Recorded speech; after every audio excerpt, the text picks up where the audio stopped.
Bien, vamos a continuar entonces con la clase número 2 de la materia de neumatología. Ahora vamos a abordar de manera breve acerca de lo que es la Trinidad y su relación con el Espíritu Santo. Ya hemos dicho en la clase introductoria que el Espíritu Santo tiene una unión consustancial con el Padre y con el Hijo. Consecuentemente, hay una unidad de naturaleza divina entre el Padre y el Hijo y el Espíritu Santo. En otras palabras, es Dios actuando en tres personas, como Padre, como Espíritu Santo y como Hijo. Pero cada una de estas personas tiene su propia individualidad como persona, pero no obstante dependen del Padre esencialmente y en lo que concierne también a la naturaleza divina. Por eso es que llamamos unión consustancial.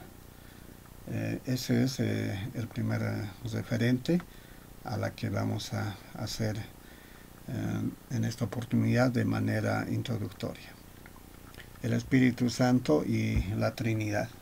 Concebir a la Santa Trinidad en un concepto filosófico a veces nos puede conducir a errores. Filosóficamente hay un concepto que se puede utilizar, se llama contradicción, y la contradicción tiene que ver con ser o no ser, definitivamente. Y no se puede ser y no ser a la vez.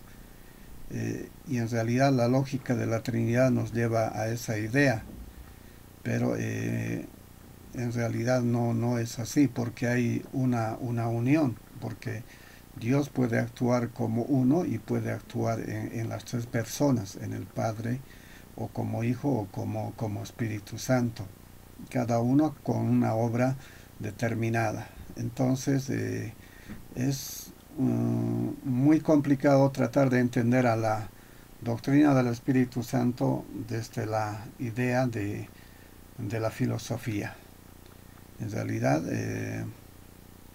hay que entenderlo como una paradoja, la paradoja de la Trinidad, porque es y no es a la vez, pero tiene una sustancia, tiene una esencia que tiene que ver con la divinidad de Dios. O sea que el Espíritu Santo es Dios mismo. Dios es uno en persona, Dios es uno en esencia. Ese es el misterio de la Trinidad. El ministerio de la Trinidad es misteriosa cuando nuestra mente no puede concebir que Dios sea uno en esencia y tres en persona. Esa es la complejidad que tiene el concepto del Espíritu Santo. Esencia y persona. En primer lugar, Dios es esencia, significa que Dios es un solo ser.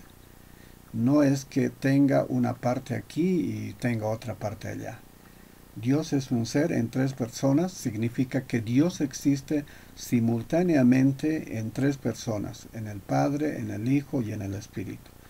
La diferencia con la persona creada, la persona humana manifiesta ser un solo ser en una persona. La Trinidad es algo diferente. Es un solo ser en tres personas y ese es el misterio de la Trinidad. Entonces, en conclusión, en esta parte es muy difícil entenderlo así como está planteado la persona del Espíritu Santo, la Trinidad, en un concepto filosófico. Es muy complejo tratar de entender desde esa línea. Dos conceptos esenciales, subsistencia y existencia. Para la Trinidad, para el Padre, para el Hijo y para el Espíritu Santo y su relación, tenemos que asimilar el concepto de la subsistencia. Tiene como finalidad distinguir a cada persona de la Trinidad. Es una diferencia real, pero no es esencial. No es diferencia en el ser. Cada persona de la Trinidad subsiste en la divinidad, es decir, que no son independientes. pero tienen atributos divinos y tienen la misma esencia divina, o sea, es Dios mismo. Esa es su característica principal de la Trinidad. Por eso es que la persona del Espíritu Santo es considerado como una deidad, es considerado como Dios. La existencia en la divinidad, término que también sirve para distinguir las personas de la Trinidad. Dios es eterno, Dios tiene el poder dentro de sí mismo, Dios no es un ser creado. La existencia creada no se caracteriza por ser, sino por llegar a ser. En la Trinidad no son tres existencias independientes, sino tres subsistencias dentro de Dios. Entonces es imprescindible de que podamos discernir estos dos conceptos, el de subsistencia y el de existencia. Para nosotros, como seres humanos, se asimila el concepto de existencia, porque somos seres creados.